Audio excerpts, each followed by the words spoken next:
Magandang gabi po sa lahat. Tayo nagbabalik dito sa aking munting channel po sa Mel Soriano TV 29 para mag-discuss ulit ng another coins. At ito po ay ating hilig, pangungulit ka po ng barya. Kaya ho tayo nandito sa aking YouTube channel. Barya ang ating pinag-uusapan at hilig ko talagang kolektahin ang mga yan. Ayan po.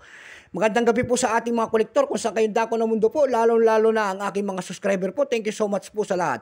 Yun namang nanonood dito at hindi pa po nakapag-subscribe dito sa aking YouTube channel, malaking tulong na po kasi ang inyong gagawin. Tulad na lamang po ang mapindot ng ating subscribe button, like and share para ma-update po kayo sa mga latest ko pang gagawin mga video po. Ang pag-usapan po natin ngayon ay BSP.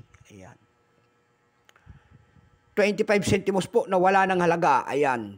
Kung tawagin ng ating mga Tagalog ito po ay tansong dilaw. 25 sentimo na wala ng halaga, tinatapo na po sa kalsada. Ayan, pero maganda pang klase ah. Parang gold. Dako tayo sa kanya para kilalanin natin siya. Ayan po, Asia po, Philippines po, period Republic 1946 up to date po. Type standard circulation coins years 2003 hanggang 2017. Hanggang 2003 hanggang 2003 to 17 lamang ito kasi ito po ay magnetic.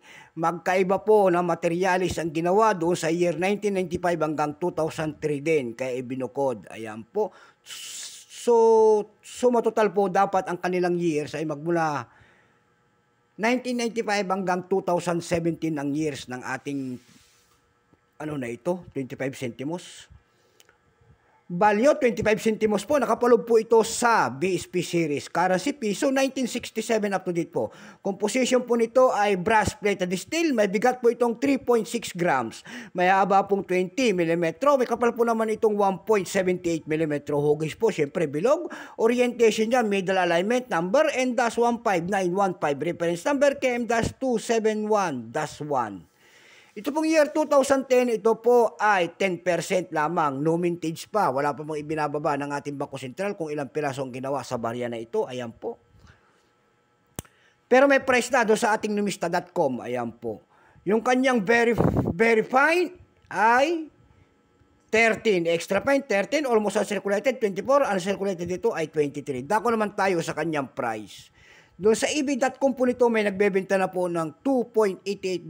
Meron din tayo nakita doon na $1.88.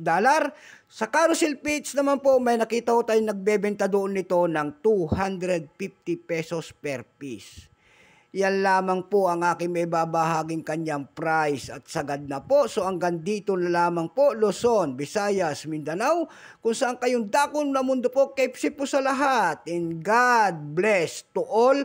And then, 4 na tulog na lang at tayo'y Christmas na. Ayan, so magandang gabi po. Keep safe po sa lahat and God bless.